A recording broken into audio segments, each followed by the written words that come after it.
Добрий ранок, мої любі першокласники! Сьогодні ми поговоримо про кольори у природі. Послухайте оповіданнячко. Небо було блакитного кольору. Просто блакитне і все. Одного разу воно подивилося вниз і побачило море. Море було синє. Просто синє від краю до краю. Небо подивилося в море, як у дзеркало, і не побачило свого віддзеркалення. «Отакої!» – здивувалось небо. «Ти віддзеркалюєш птахів, прибережні скелі та дерева на березі. А де ж я?» «Любе небо!» – відгукнулося море. «Твій колір такий чистий і ніжний, що він просто розчиняється в моїй синяві. От якби ти чимось прикрасило своє блакитне вбрання, я б із задоволенням віддзеркалювало тебе». Небо розправило свою блакить і звернулося за допомогою до вітру. Він був небу давнім вірним другом і найкращим кравцем на світі. Вітер одразу примчав. Оглянув він небо уважно, замислився на хвилинку і сказав: «Я думаю, любе небо, тобі личитиме щось романтичне. Мережево, рючі, яскрава брошка».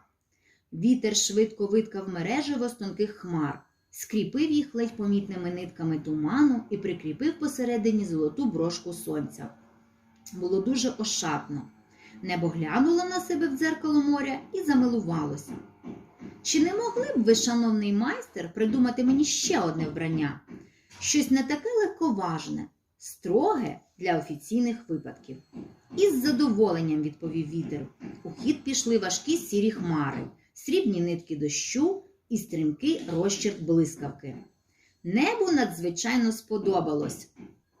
А вітер вже вигадує для нього нове вбрання із сірої мли, хуртовини та снігу. Він так захопився своєю нелегкою роботою, що дотепер шиє для неба все нове й нове дивовижне вбрання. Одне краще за інше. Небо із задоволенням милується своїм віддзеркаленням, а його шати змінюються щодня. Як ви гадаєте, яке ще вбрання може вигадати для неба вітер?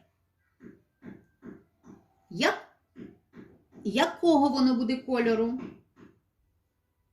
Що спільного у всіх убрань неба?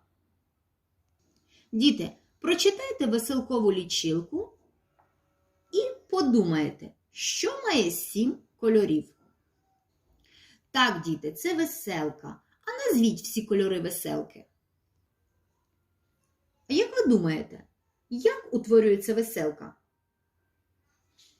Після дощу, поки маленькі краплі води ще витримують потоками повітря, промені сонця проходять крізь них, переломуються, відбиваються, повертаються до нас. Коли сонячні промені проходять крізь краплі, то світло розкладається на кольорові спектри від червоного до фіолетового. Чим більші краплини води, тим яскравіша і насиченіший колір веселки. Розгляньте, будь ласка, малюночок. Ось у нас веселкова лінійка. Тут є всі кольори веселки. Давайте підберемо до кожного кольору веселки фрукт, що має такий колір. Який колір має найбільше плодів? А який найменший? Який плід може мати декілька кольорів? А який колір залишився без плодів? Давайте послухаємо вірш Аркадія Музичука «Якого кольору промінці». Якого кольору промінці? Промінці у сонця кольору якого? І волошки дружно. Тільки голубого. Ну, а ти що скажеш? Запитав Ромашко. Білого, звичайно, угадать не важко. А Кульбаба: що ви, я це добре знаю, промінці у сонця жовті лиш бувають.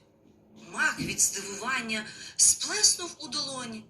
Це ж усім відомо, що вони червоні, а листочки хором, та вони зелені. Раптом усміхнулось сонечко до мене. В кожнім вашім слові промінці у мене різнокольорові. Діти, то якого кольору можуть бути промінці?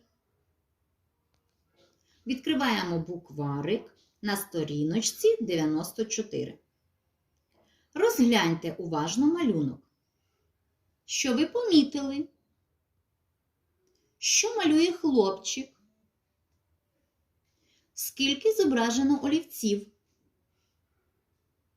Молодці! А зараз читання для себе. Прочитайте віршика. Скільки кольорів згадується у вірші?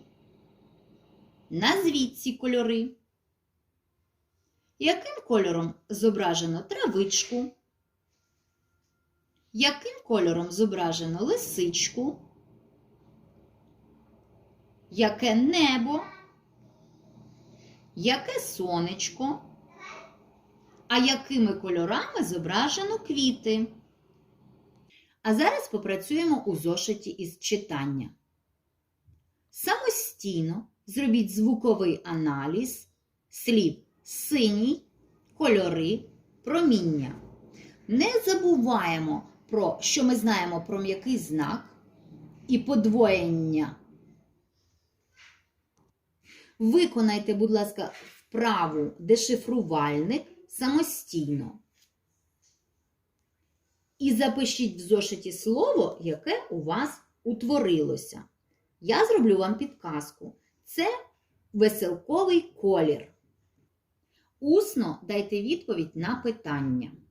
До зустрічі на наступному уроці письма.